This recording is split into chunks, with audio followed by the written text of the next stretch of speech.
All right, so maybe we can get started a little bit early. So welcome to this TAP Computation and Data Initiative lecture. So I do have a sign-up sheet here. This is important for us to get support and funding to provide coffee and cookies. So please pass this and sign in. Okay. So with the advancement of machine learning and AI, it's quite important for astronomers and astrophysicists to learn new techniques from this field. So we are going to do something a little bit different today. Instead of listening to a standard astronomy talk, we will actually learn about representation learning, okay, from Professor Wang. So I hope that all of astronomers in the audience, you can think about how to map your research to this type of machine learning technique. Okay, that is your homework. Okay, Professor Yixin Wang is a assistant professor of statistics at University of Michigan. She worked in the field of Bayesian statistics, machine learning, and causal inference. She was a postdoc at Berkeley and got her PhD from Columbia. So her research got a lot of awards, including the ICSA Young Research Award, Informed Data Mining, and COPA Best Paper Awards, and many more. So please welcome Professor Wang with me.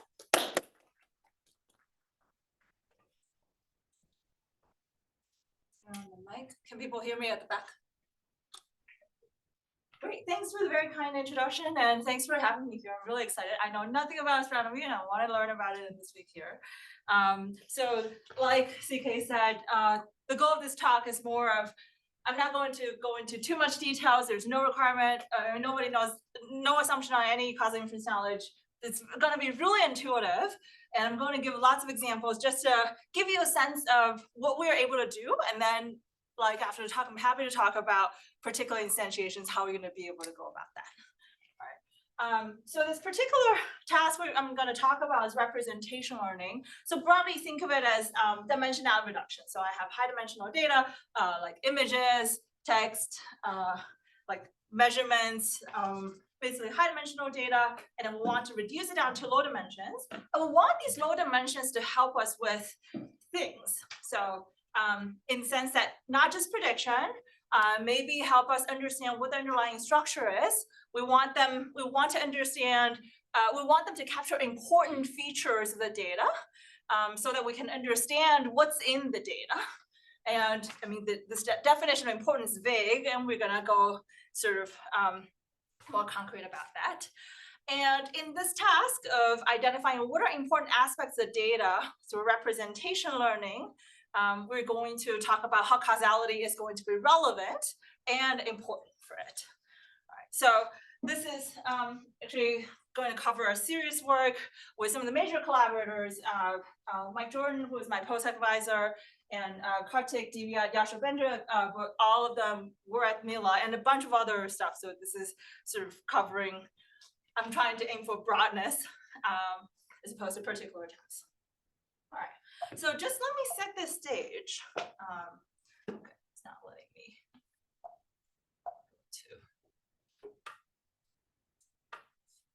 Okay, let me set this stage. I'm going to start with one example here, and I'm going to give more examples. So one of the motivating example in machine learning we think about is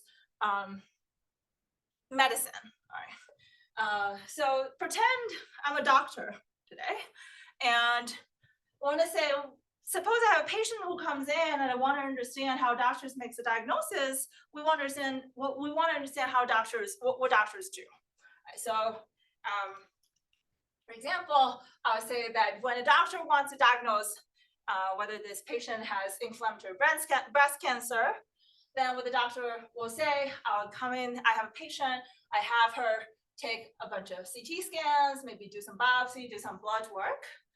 And doctors, based on their many years of biology, medical knowledge, not just biology knowledge, knows that from all of these data, both high dimensional or sometimes unstructured data, what to look for so that they can go on and make a diagnosis. Right, so from their textbook, they'll say they try to look for swollen lymph nodes, circulating tumor cells, massing breast, stated cancer, and then make a diagnosis. So as an instantiation, the doctor may look at all of this and say, put down a number. I literally just made up these numbers, put down some numbers of how swollen the lymph nodes are, what is the proportion of circulating tumor cell, what is the size of massing breast, and so on and so forth, and then make a diagnosis. Right? And for every single patient, this doctor kind of goes through this process and make a diagnosis. Now, this is all based on many years of medical knowledge, right? But we're machine learning people. We know nothing about medicine too.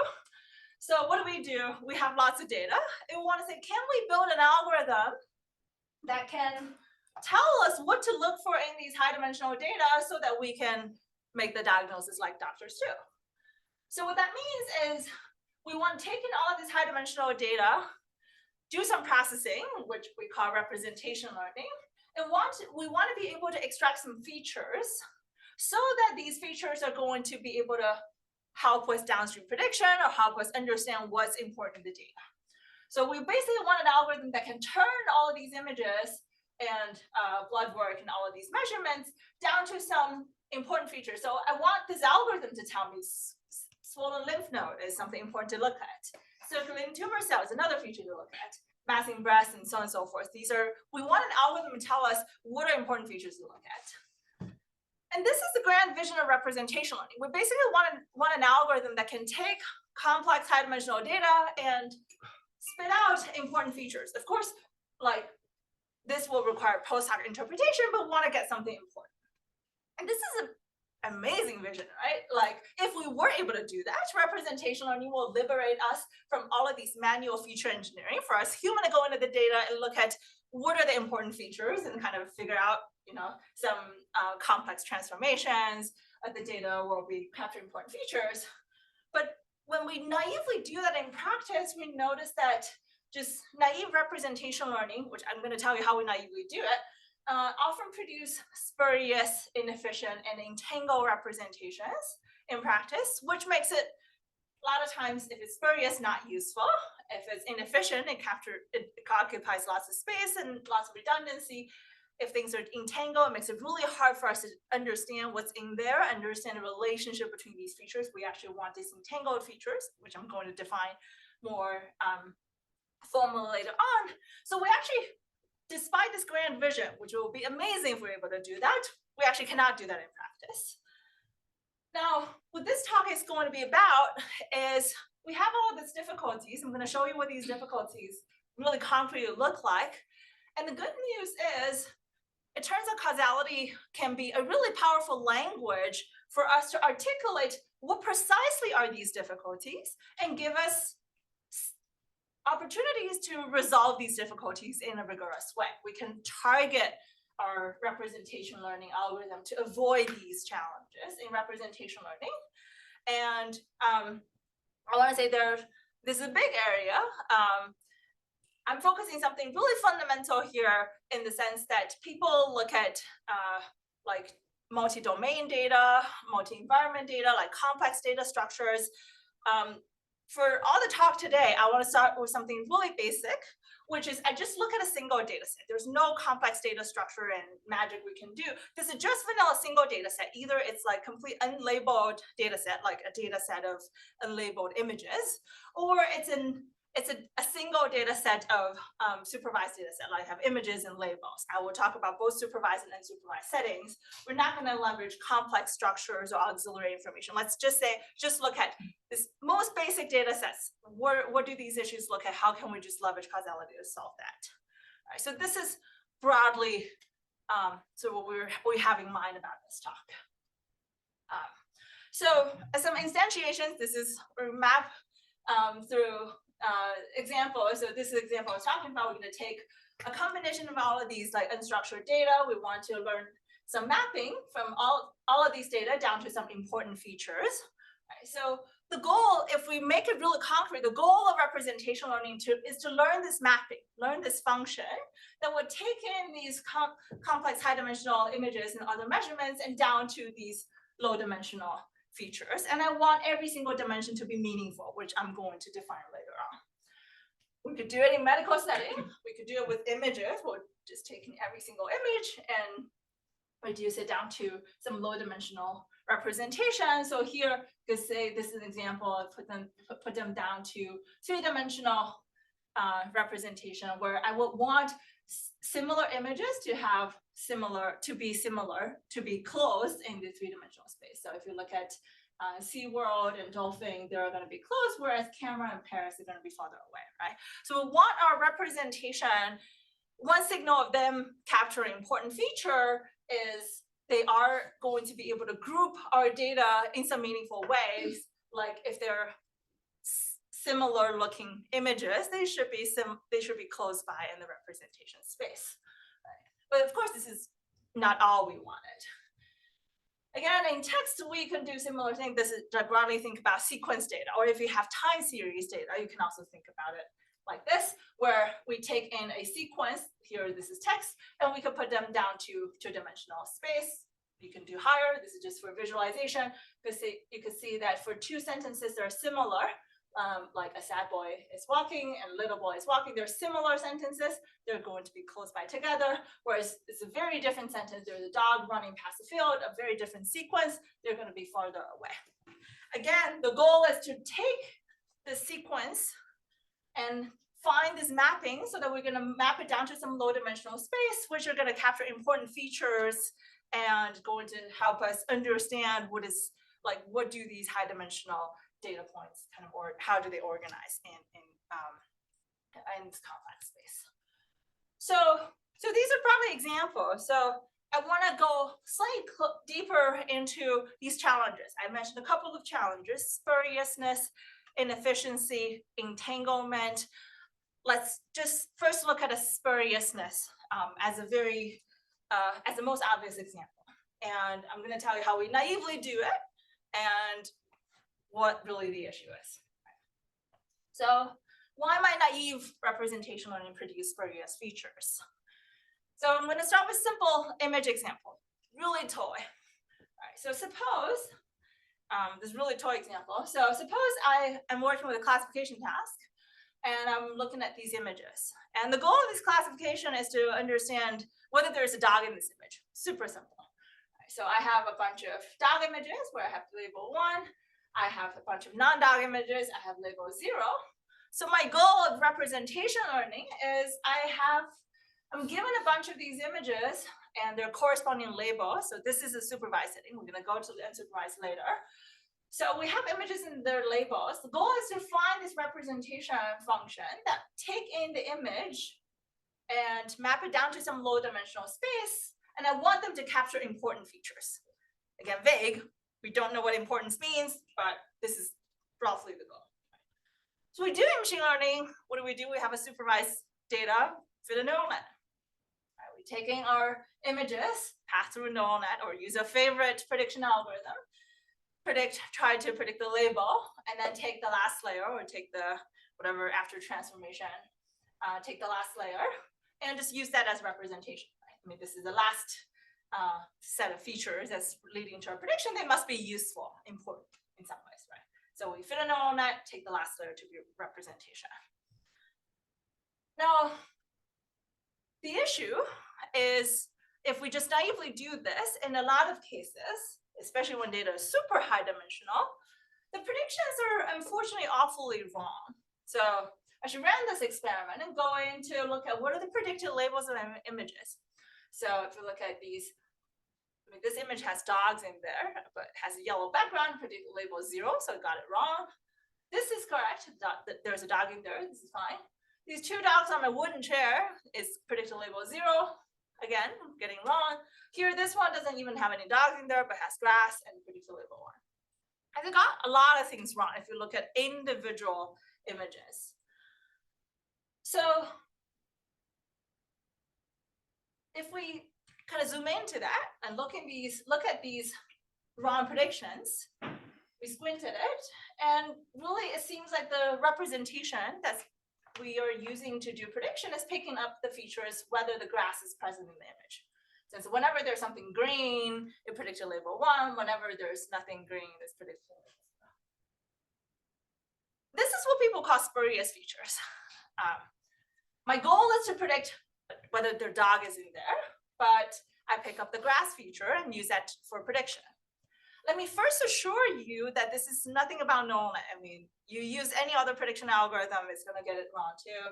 This is not a neural net or training failure either. We're doing everything fine. In particular, in a holdout validation set, like as we usually do it, hold out some random sample validation data, the prediction is very high. So things are fine.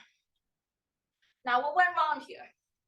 What went wrong here is we go back to look at our data set and realize that in the original data set, the grass feature, in fact, is highly correlated with the dog label. Like in 3 out of the 4 pictures here, the dog pictures here, 3 out of the 4 of them has grassing there. So the grass feature and the dog feature co-occur a lot. They're almost like they're so highly correlated. And with this in mind, I think about what we asked the neural nets to do. We asked the neural net to optimize predictive accuracy. So if my data looked like this, where grass feature and the dog feature very frequently co-occur, then making use of grass feature to make predictions, there's nothing wrong with that. It can also optimize predictive accuracy, right? So in here, the grass feature predicts the dog label almost as well as the dog feature in the training data. And we asked the neural net to optimize predictive accuracy. It just picked whatever it has in hand to be able to optimize predictive accuracy.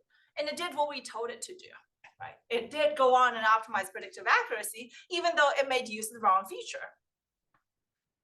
But what this reveals is the neural net didn't do anything wrong. It did what we told it to do. We asked it to optimize predictive accuracy. It did. It used whatever it can to do this prediction. It just so happens it didn't use the thing we wanted to use. But it did what we asked it to do. What it also says is we asked it to do the wrong thing if we're worrying about the neural net or whatever machine learning model picking up the wrong feature. So what that really says is this is a problem of training objective. We asked it to optimize predictive accuracy. It did what it could, and we didn't get what we wanted. We basically didn't tell it to do the right thing, to optimize for the right thing. In particular, maximizing predictive accuracy does not prevent spurious features, because the spurious feature can make the prediction as well as the good features, the non-spurious ones. So we're just kind of screwed there. Now, what a natural question going from there is, we know the issue here is the training objective, like optimizing for predictive accuracy is not necessarily the right thing to do. Where do we go from there? Can we come up with an optimization objective that can help us just identify non-spurious features? Like predictive accuracy doesn't avoid non-spurious feature. Doesn't avoid spurious features. Can we come up with a training objective that restricts our attention to only non-spurious features? Can we optimize for non-spuriousness of all of these features? And this is what we're going to do for the rest of the talk. Big part of the rest of the talk. But to be able to do all of this kind of thing, we need to first have a definition of what do we mean by non-spuriousness? Or can we measure non-spuriousness of representation so that we can optimize for that? Right. So we need a mathematical definition or metric of representation non-spuriousness, even though we have really good intuition. Like if I show you this feature, you can immediately tell whether this is non-spurious or not. Right. And this is actually as an example of a broader picture, I point out 3 different what we call desiderata early on. Non-spurious is one thing, but all of them kind of share the similar nature in the sense that humans have really good intuition at that. Like when I show you these features, efficient ones and inefficient ones, or entangled ones and disentangled ones, we can immediately tell. But how can we formalize them and mathematize them so that we can optimize for them? This is something we need to do. So as an instantiation, we look at non-spurious features. So in the previous task, if my neural net pick up a feature of a dog face, then this is non-spurious, right? Dog face is predictive of dog, but grass is a spurious feature, right? Grass supposedly has nothing to do with dog, and we know that picking up the grass feature doesn't do anything. Similar with efficiency, if I have a one-dimensional feature that captures dog face, this is efficient. Whereas in comparison, if I have 2-dimensional features where the first one's dog face and the second one's 4 legs, then that feels a little bit redundant, assuming we live in a world where all dogs have 4 legs. right? This is a little bit redundant. We don't need to look at the legs to decide whether the dog is in there if we're already looking at the dog face. Similarly with disentanglement, even though it's very hard to define rigorously what does it mean, we have really good intuition. Suppose I have two-dimensional representations where the first dimension capture dog face, the second dimension capture full legs. They kind of separate even though they're redundant. But if you look at this other representation, which captures exactly the same amount of information as the first one, where the first dimension is the sum of the dog face and full legs, and the second one is the difference between dog face and full legs, like both think of them as like an indicator variable, then this feels entangled, right? Every single dimension kind of is a mix of two different features. It doesn't feel right. So all of these desired properties of representation share this nature that if I show you, you can immediately tell which one is good or bad.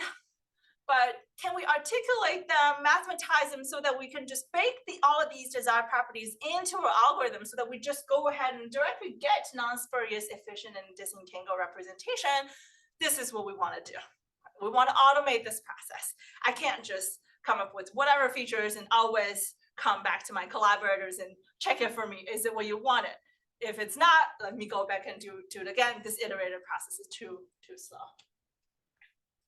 So broadly, optimizing for predictive accuracy was the wrong objective, does not produce desired representations. What we wanted to do is to be able to formalize desiderata, desired properties, so that we can incorporate them into learning objectives. And the good news here, and spoiler alert, is causal inference is there to help. I think causal inference provides a really neat language for us to articulate what our intuition here is. Like, what is exactly non-spuriousness, efficiency, and disentanglement? All right. So this is the broader picture we're able to do. Now let me go deeper into that. I'm going to first talk about supervised settings, where we're going to focus on non-spuriousness and efficiency. We're also going to briefly talk about unsupervised learning with disentangled latents. We'll go all the way down to some recent work we do in terms of causal representation learning, where we're given an image, we want to identify what are the latent objects in there and what their latent causal relationships in there. I think this is closer to the second part in the unsupervised setting. So let me quickly start with the first setup. How do we define that? How do we mathematize it? This is what we wanted to do. So as part of this research, we just go ahead and ask ourselves, if I force myself to write down a definition of what does non-spuriousness mean, this is what we did. A non-spurious representation intuitively should capture features that causally determine the label, in the sense that once I see this feature, I should immediately be able to tell what this label is. So for example, once I see there's a dog face in there, then it causally determined that it has to be a dog in there. It's impossible for me to have a dog and I shouldn't say impossible, but it's likely if I have a dog face in there, there has to be a dog in there, right? So following this intuition, we can formalize it. And the key idea here, this is where causality comes in. The key idea here is to view the feature we come up with as a potential cause of the label. So it can actually cause it or not cause it. It's a potential causal label. Then a non-spurious feature shall be a sufficient cause of the label, in the sense that once I see it, it should sufficiently help me determine what the label is. Right? Like once I see dog face, it sufficiently help me determine there's dog in there. Whereas if I see grass, it does not sufficiently tell me whether there is a dog in there or not. This is a sufficiency idea. Now, what's nice about it is this intuition has already been formalized in causality. So there's this classical causal quantity of probability of sufficiency, which is articulated as follows. So don't worry if you know nothing about causality. The only thing that's relevant here is we think about counterfactual labels. So what counterfactual means is we're asking what if questions. And here, the particular what if questions we're asking is we're asking what would the label be? What would the label of the image be if I turn on some features? So this is writing, if I turn on a feature, Z, I think about binary feature, just for simplicity, we turn on a feature z. So I'm going to set z equal to 1. So this notation, y of z equal to 1, says, what would the label y be if I turn on the feature, like setting z equal to 1? Right. Correspondingly, if I want to think, what would the label be if I turn off the feature? It would be y of z equal to 0, turn it off. So this is just notation. After all, we're asking what if questions. What if questions, the cornerstone causal questions. What would happen if I turn on a feature z? With this in mind, this exactly helps us quantify. In fact, we can quantify how non-spurious it is. So there's not a binary notion. We have probability of sufficiency. So what it does is the following. So we're going to start off with z equals 0. The feature is off, and the label is also off. Y is also equal to 0. We ask, what would the probability be if I turn on this feature? So the z going from 0 to 1, I turn on the feature. What would the probability of the label also equal to 1 be? Right. So it's basically asking, starting with an image where the feature is off and the label is off. Suppose I'm going to make this change, turn on this feature, what would the label be? What is the chance that it will go, the label will also go from 0 to 1? This is exactly what this quantity is measuring. Right. Of course, I'm here just using, binary labels, binary features as examples. We can do complex things like multidimensional ones, continuous ones, multi-label. I mean, I'm just not going to go into that.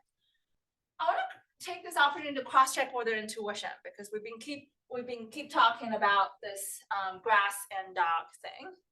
So intuitively, we immediately have this intuition that the grass feature, suppose the feature we're looking at is grass feature, then it does not sufficiently causal label, right? Grass fundamentally has nothing to do with whether there's a dog in there. So we can cross-check our intuition with this quantity, which basically does, suppose I have an image that has no grass in there. So z is equal to 0, feature is off, and it's not labeled dog. So y is also equal to 0. We ask, what would the counterfactual label be if we add some grass into this image, right? I'm turning on this feature, the grass from 0 to 1. I add some grass into the image. We ask, what would the counterfactual label be? And we ask, would the label become dog? And the obvious answer is no, right? I mean, adding some grass into the image will not make a dog show up in an image. So the probability of this label becoming dog will be very low. And so the probability of sufficiency of the grass feature will be low, and this sits very well with our intuition of this grass feature does not sufficiently cause the dog label, and it's a spurious feature. Right? If I have a feature that once I turn it on, the label will be on, then that's a sufficient feature, that's a non-spurious feature. So this is about non-spuriousness. We're turning on a feature, we try to think of what will happen if I turn on a feature. Right? If it's a really important feature, that turning on this feature will have a visible important impact on the label. With the same thinking, in fact, we can also think about efficiency. So again, we do the same exercise. We're going to think about what does efficiency mean? So if I force myself to write down this definition, we will say that an efficient representation will capture only essential features of the image. I want no redundancy, right? There is nothing redundant. We can formalize our thinking exactly the same way, where we'll think about this feature again as a potential causal label. Then we'll say an efficient representation must capture features that are necessary causal label. If they're not necessary, they're redundant, right? Similarly, this is a classical causal concept, where there is this notion of probability of necessity. So early on, we look at probability of sufficiency. Here we look at probability of necessity, how necessary a feature is. And we again can quantify it by thinking about counterfactual label. Think about what if questions. So here are the what if questions we're going to think about is what will happen if we turn off the feature Z? Right, early on, when we think about sufficiency, we're trying to turn on the feature Z. Here, we're going to try to turn off the feature Z. So again, this notation is really just notation. There's no math here. What would the label be if I turn off the feature, setting Z equal to 0? Right, this is a counterfactual label of the image if I turn off the feature Z.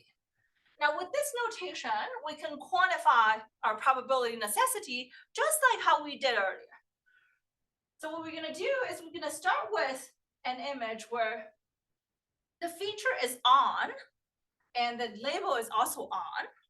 Now we ask, what if I remove this feature? I turn off the feature. I'm going to go from z equal 1 down to z equal to 0. I'm going to turn things off.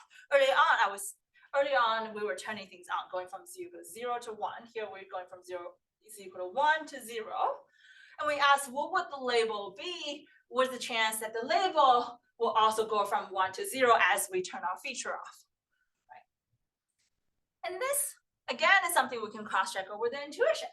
I suppose we're looking at a feature that captures dog face and 4 legs. So early on, we decided that's a little bit redundant, pretending we're living in a world where all dogs have 4 legs.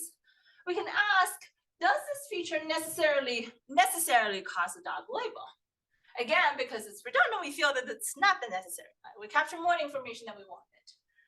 We can cross-check our intuition with this quantity, that the probability and necessity, by saying, given the image that has dog face and 4 legs, where the feature is on, so feature is on, z equal to 1 here, and it is already labeled dog, so there is a dog in there, we ask, what would the label be if we turn off this feature? And for example, there are many ways to turn off this feature. We could, for example, move one leg of the dog out of the image. This will not remove the dog in there. If we just move one leg of the dog out of the image, this label will not become non-dog. So the probability of the label becomes 0, get turned off after we turn on the feature will be really low, and this is not a necessary feature. And hence, this is inefficient, right? So all I'm trying to say is there are classical causal quantities that can exactly capture our intuition of all of these redundancy and spuriousness, and we have formal mathematical ways for us to formalize that. The good thing about formalizing them is down the road, we're going to see how we can bake them into our optimization objective to help us do machine learning so that we can target these more desirable features. So this is about efficiency and non-spuriousness. You might ask, what if I want both? For sure, causality has something like this. So if we wanted both, I'm not going to go into details, but this we can look at probability of necessity and sufficiency. We want both efficient and non-spurious features. We want both of them. Where we consider this quantity for a second, where this basically look at 2 counterfactual labels at the same time. What this is asking is, I want my label to respond to my feature in both ways. So think about, what does a good feature look like? A good feature, an important effective feature, should work in a way that if I turn off the feature, the label will be off. If I turn on the feature, the label will be on. So we want the label to respond in both ways to these features. As this is in comparison to early on, when we're looking at non-spuriousness, we only consider what happens if we turn on the feature. When we look at efficiency, we only look at what happens if we turn off the feature. Here we want to do both of them. We want to look at what happens if we turn off, what happens when we turn on. We look at the joint probability. So this will allow us to capture both necessary and sufficiency, which will capture non-spuriousness and efficiency jointly at the same time, which is a very natural goal in representation learning. So again, I mean, we can do a lot of fancier things, which is not binary, but this is not just intuition. So at this point, it becomes really clear that if the goal of representation learning is to capture these non-spurious and efficient representations, then what we want to do is to just go ahead and optimize for that. Right? I shouldn't be wanting to optimize for predictive accuracy. I want to optimize for probability, necessity, and sufficiency. And what features are causally important, as opposed to just give me good predictive accuracy. Right? This is asking more for the optimization to do. So this is exactly how you can formulate this problem. So instead of optimizing for log predictive accuracy or log likelihood, you just replace that with log probability, necessity, and sufficiency, and do the similar optimization. Right? This is exactly the same thing, how we usually do machine learning, except like instead of this causal objective, people look at predictive objective. We just swapped it out. So again, we can do fancier things and they're more complex. And this is fully learning. I mean, like there's no iteration of we come up with some feature, go ask our collaborator to interpret them and come back. There's nothing. We just parameterize the whole feature space using some neural nets and we optimize for that. But the story is not so simple. This is ideally what we want to do. Now, the thing with causality is causal inference is impossible without assumptions, just with observational data. And observational data is what we most commonly have. And we know that correlation is not causation. So this is a causal quantity. We know this is what we should be doing.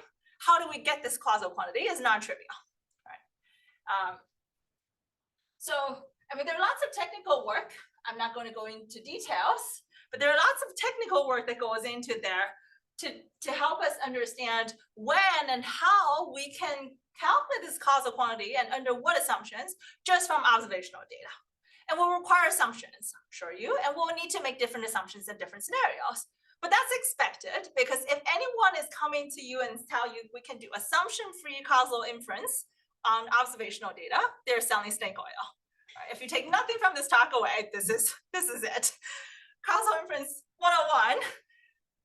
It's impossible to do assumption-free causal inference just purely from observational data. Sure, with interventional data, experimental data, that we can do, but here we're working with images and labels. We only have observations. We don't have capability to change the system. We cannot do that. We need to make assumptions and help us calculate under restrictive settings. How can we calculate these quantities? And in fact, as it turns out, we cannot calculate these probability, necessity, and sufficiency exactly. We can only calculate the lower bound of that. But that's okay. Turns out even just optimized for that lower bound, we were able to get the algorithm to work. But this is sort of the broader story of here. We figure out what is the right thing we need to optimize and go from there, as opposed to just go with whatever predictive accuracy objective we want to optimize for. So I'm not going to go into details of that. There are pages of technical work in there. But what I've done up to now is we go from these what we call desiderata representations, non-spuriousness and efficiency, what's very intuitive thinking, where we see these and we know this, which are efficient and which are non-spurious, right? We're going to do all of these soul-searching exercises to figure out what are my causal definitions. We figure out how do we realize these causal quantities from observational data, these observable implications. And I didn't cover it, but we were able to actually get it down to like calculable metrics and algorithms, of course, up to assumptions, but we can actually operationalize it, and it works. So we did lots of empirical studies of that, and we're able to, this is an example of a text analysis, this is an example of how logistic regression fails, but using deep neural net will have the same issue, where we're able to really pick out the right features. Like this is Amazon review text corpus, where we try to find features that give us positive sentiment of the reviews. So we'll have like, love this camera, recommend this camera, my first digital, great, best camera. We're really capturing important features, whereas naive neural networks or logistic regression will pick up lots of like spurious features that has nothing to do with the labels. Right? This is just trust me that we run a lot of experiments and empirically it works. We also did things with images where we're able to, like as we increase the strength of spurious correlation, we're able to capture the core features so that our predictive accuracy will not degrade. Will degrade a little bit, but not too much. Whereas, so the red one is ours, the causal method. Whereas if you use all other, this is the yellow one's naive deep learning method, it's going to drop significantly, almost like ineffective when spurious correlation is high. Also, you will say, oh, if I have spurious correlation with labels, let me just ditch the labels completely and just look at unsupervised learning. Like this is the blue one is just purely ignoring the labels and use unsupervised learning. It also fails, whereas the causal methods kind of stay really stable no matter how strong the spurious correlation is. And this one, we can actually also work in unsupervised settings, in contrastive learning and all of the other setups, where, I mean, this is a very general concept. So again, things work stably with causal methods and everything else kind of fails.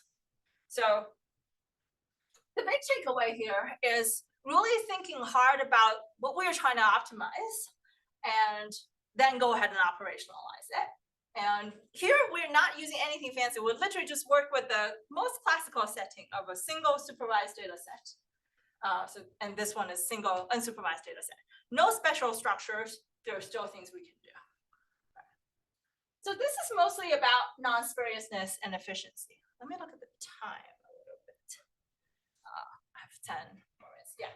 So I want to use the last chunk of the time to briefly talk about unsupervised setting, which is going to be a very different setting. I want to give you a glimpse of what we were able to do there, which I think is actually very interesting and may also be relevant in astronomy, which is, well, how do we identify disentangled features and disentangled objects in high-dimensional data, thinking images? So this is unsupervised. So the canonical task is we have all of these images. This is an unlabeled, a data set of unlabeled images of cars. And one example of successful disentangled representation learning, this is purely unsupervised, is to say that I use whatever representation learning or dimensional reduction algorithm, and I wanted to be able to reduce it down to a few dimensions, and I want every single dimension to capture a different semantically meaningful feature. Again, semantically meaningful is a vague term. We're gonna kind of be more precise later on, but in this example, I want to be able to identify these latent dimensions where, for example, the first dimension corresponds to the identity of the car, second dimension corresponds to the pitch of the car, the third dimension captures the elevation of the car, so on and so forth. Basically, different separate features of the car. Right? So this is an example of what's success and what's failure. So if I have two-dimensional representation where one dimension is one of the dimension captured pitch and the other dimension captured elevation, yay, we are good here. Whereas this is where we failed, where if my first dimension captured the sum, the other dimension captured the difference, every single dimension kind of mix up the two different features. It's not good, and it will hurt us downstream in understanding the relationship between these features. So if I want to go a bit more formal as saying what's in here, disentangled representations, and down the road with causal representations, we'll try to capture independently controllable factors of variation in the sense that I can keep the identity of the car fixed and change the elevation of the car. I can also keep the elevation of the car fixed and change identity, right? All of them are independently controllable. This is not statistical independence. This is just independence in a semantic way. Now the challenge is, how do we get there? Again, we want to work with a simple unsupervised data set. Before getting into how we would do that, and I may not get into that, but people ask, why do we care about it? So one thing is we can generate sort of counterfactual scenarios. We can do mix and match in the sense that if I'm able to separate out identity, pitch, and elevation, that I can do mix and match. I can take the identity of the one car and pitch and elevation of the other car to make up a new car. Right? So I can do mix and match to generate unseen counterfactual settings. The other more relevant, I think, setup is, suppose I have a physical system where two balls are interacting with each other, and I'm taking images, taking photos of that system. So these are, you may not be able to see, each of them is a snapshot of the system where the green ball is interacting with the red ball. And we work with a particular system that there's a causal relationship in there. So what it means is I have my red ball has some causal effect on my blue ball. Should be green ball, but my red ball has some causal effect on this blue ball, where if I change the location, if I do have the capability to intervene, we may not, but suppose I have the capability to intervene on a red ball, this is going to have an effect on the blue ball, like change the location or have some force in the blue ball. And it can be very, very complicated relationship. So in this system we're setting up, the red ball has an attractive force on the blue ball when it's in the upper quadrant, and it has a repulsive force on the blue ball when it's on the lower quadrant. So it can be complicated relationship, but these two balls have some causal relationship in there. It's acyclic, of course, but so this is for later. So what we can do is in the system where we have this type of causal relationship, we try to figure that out. And all we have access for this system is just images, snapshots of the system. Like I just see the two balls are there. I don't know what they are. I don't have measurements of what they are or anything. I just have images of that. So all of these images. And the goal is, and it is something we can do, is to just take all of these images, and I want to identify that there are 4 causal factors in this system, where these 4 causal factors are xy coordinates of the red ball and xy coordinates of the blue ball. Right? These are the 2 major factors that drives the variation. Moreover, we can try to identify that these factors have causal relationships in the sense that because in the system we have set it up in a way that the red ball is going to have a causal effect on the blue ball, so we know that the xy coordinates of the red ball is going to have this causal relationship into xy coordinates the blue ball. Right? So in this task, this is a more complicated task where we basically take these images of the system. We want to identify what are the things in there and what their causal relationships are. And this is something, we'll try to identify latent causal factors and their causal graphs. And of course, we may only have observational data, and things may not be causal, and we may not know whether things are causal or not. You can broadly think of this task as ways to identify what are the latent factors, what are the latent objects in there, and what are their potential relationships between them. And to different degree of assumptions, we'll be able to have different level of causal and non-causal guarantees. And this is another biology example where we have lots of features in biology and we have other target environment. They are related through some latent factors. And these, for example, transcription factor, RNA factor, or whatever, we have some latent factors and they're causal and connected. They are also related to my observed variables. So again, the goal there is I have high dimensional data of all of these observed variables, and I want to identify what are latent mechanisms that drives them and what are relationships between these latent mechanisms. So broadly, you can work with more complicated causal graphs where the green ones are the observed ones, the blue ones are all latent factors, they're causally connected, we want to be able to identify them. Of course, when we run this algorithm, we'll get something abstract. This is what we call learning causal representations to identify what are the latent factors that drives these causal systems. We're going to do after these algorithms to take it to our biology collaborator or other scientific domain experts to interpret what these causal factors are.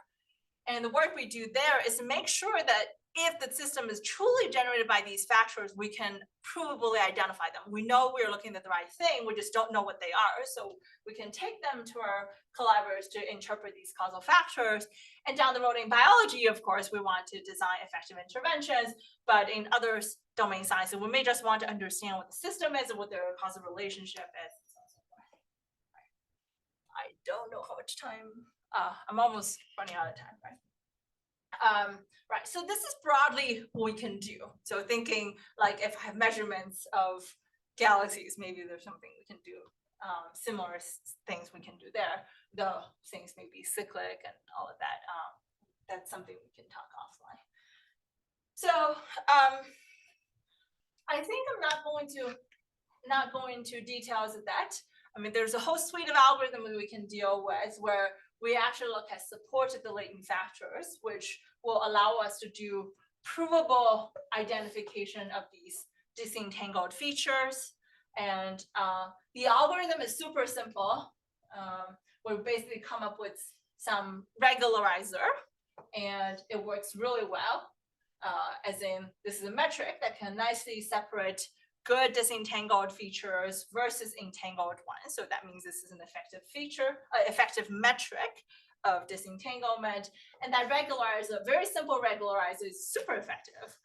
Where we just like take any of your favorite machine learning algorithm, add that regularizer, right? This quickly, like this is all these usual baseline methods where this is intervention robustness score, which is a metric that evaluates the alignment of the discovered factors in the true hand-labeled factors. So these true hand-labeled human factors are not accessible when during learning, but we treat them as ground truth. Like, I mean, we know what the system is, and we apply this algorithm, discover some factors. We want to assess how aligned these discovered factors are with hand-labeled human factors. Right?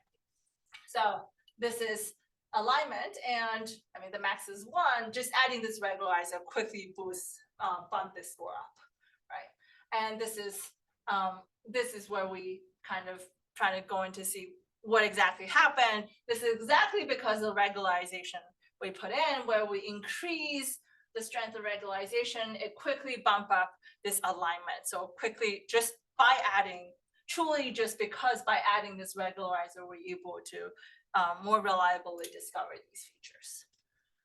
So, I mean, in other sciences, we are able to do interventional experiments, or think about like I have a setting where I may change the environment or change a hyperparameter or something. Like you can think of that as a broader intervention on the system.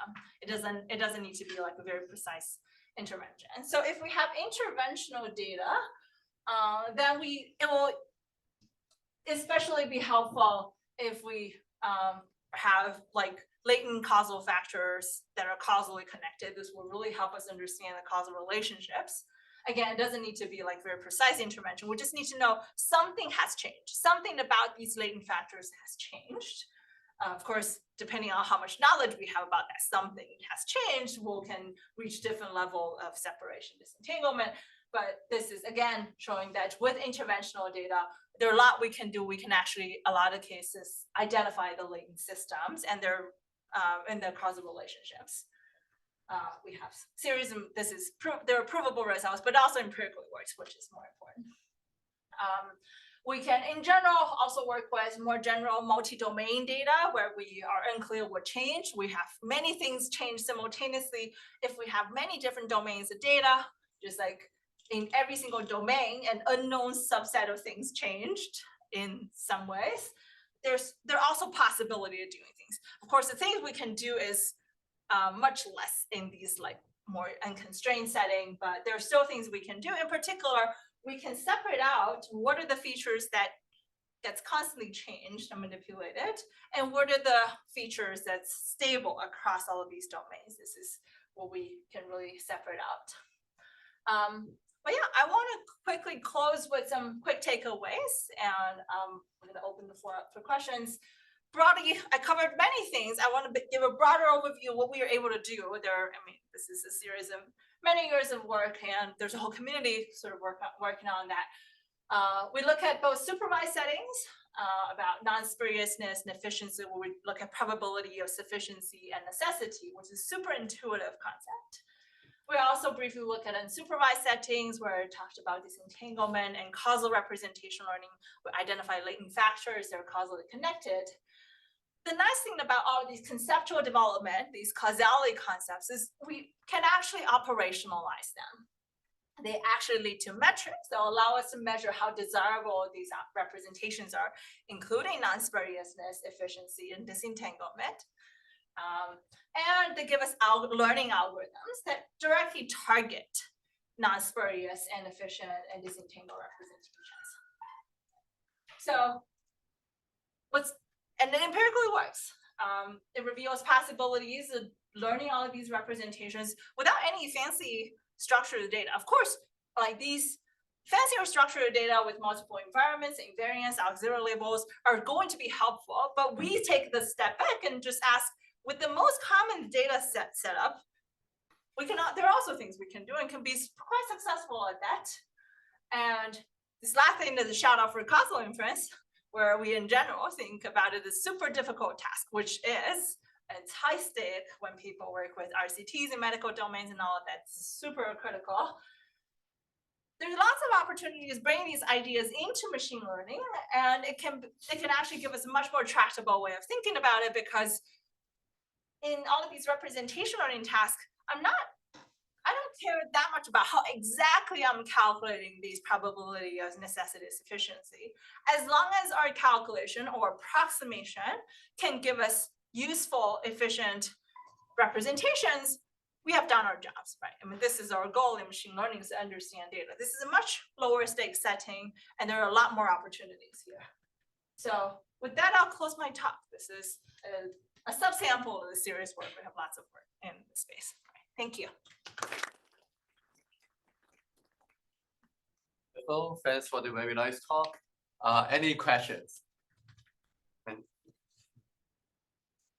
I just had a question, just a general question, but does the non-spuriousness of a feature decrease as you increase the variance in your training? Not necessarily. Or it depends on what do you mean by variance.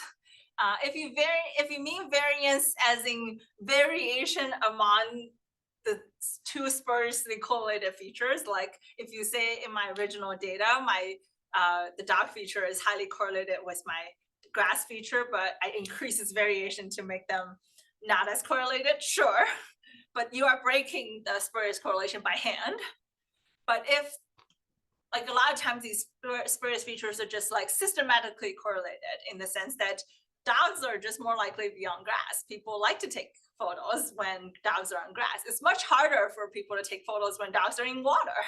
Then it's very hard for us to break that correlation by increasing that variance, and the problem stays. Right? Yeah.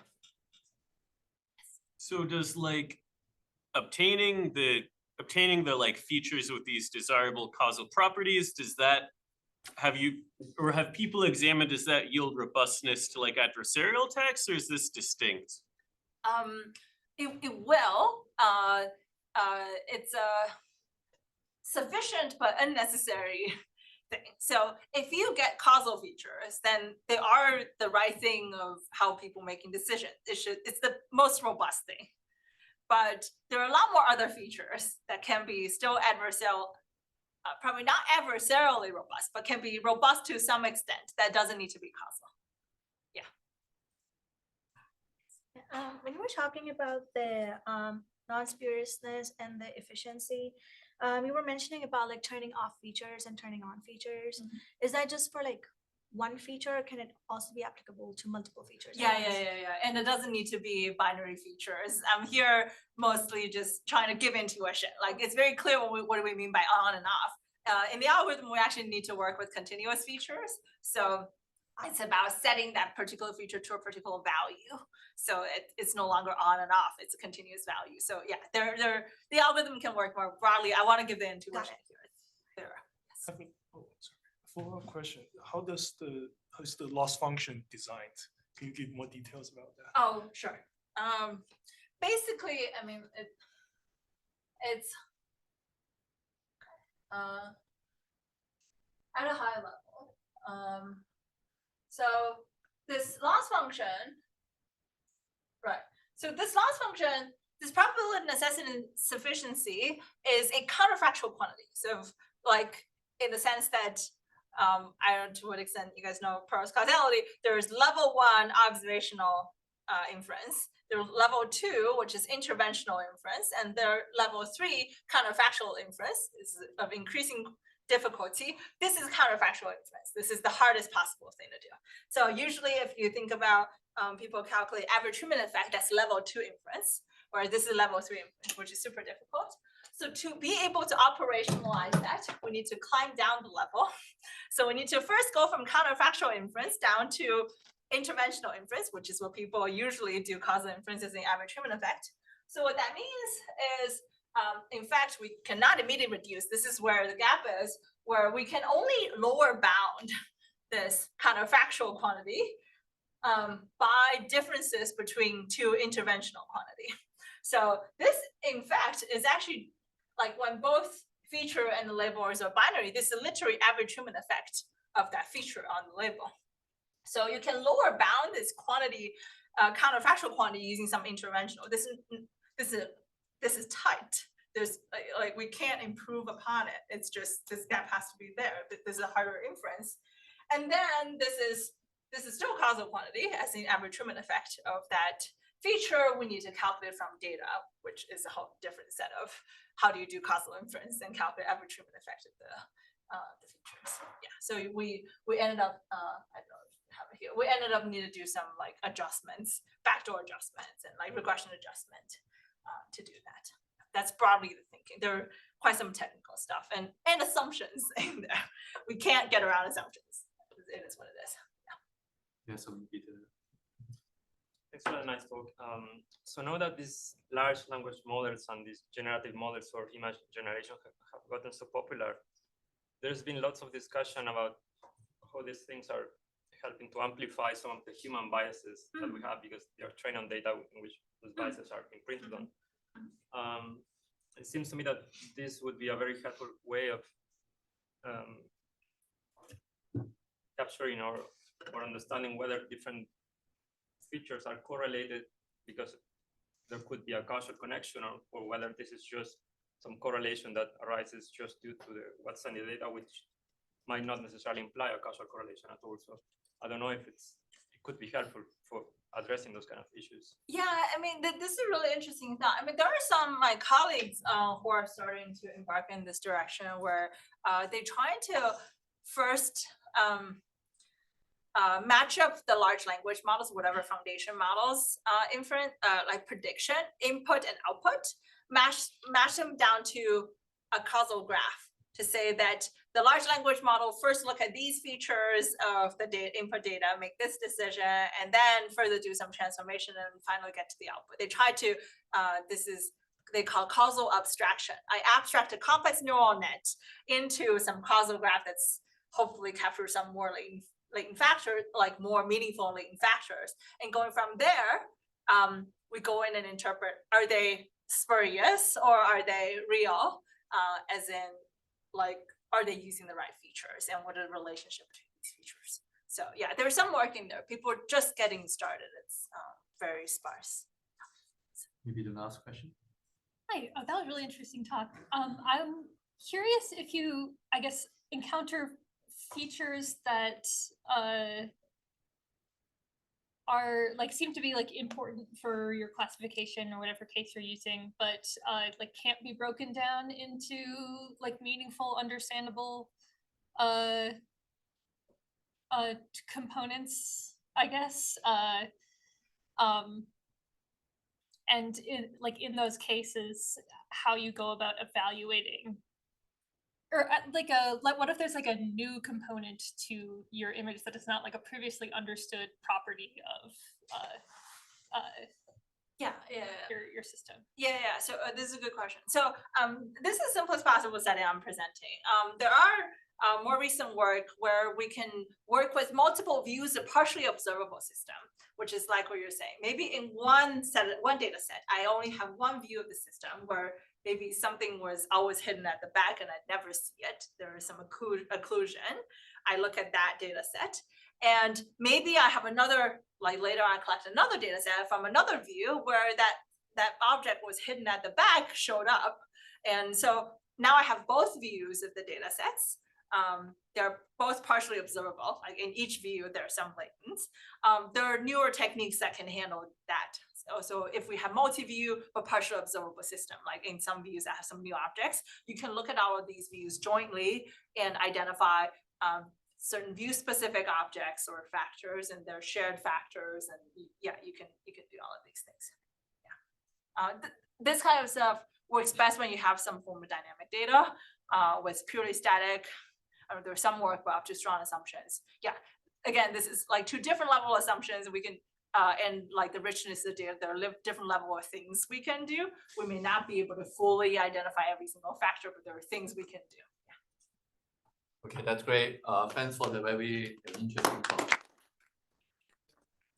this is a lot of new concept, especially to the astronomers, but looking at many pictures and figure out the causal structure is exactly what we do.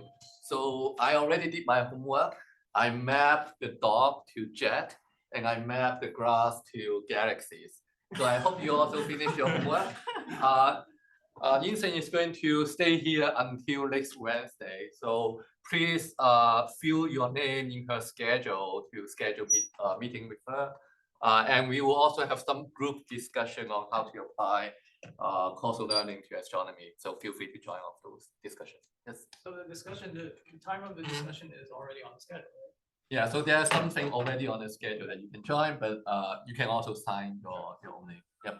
Thanks. Thanks.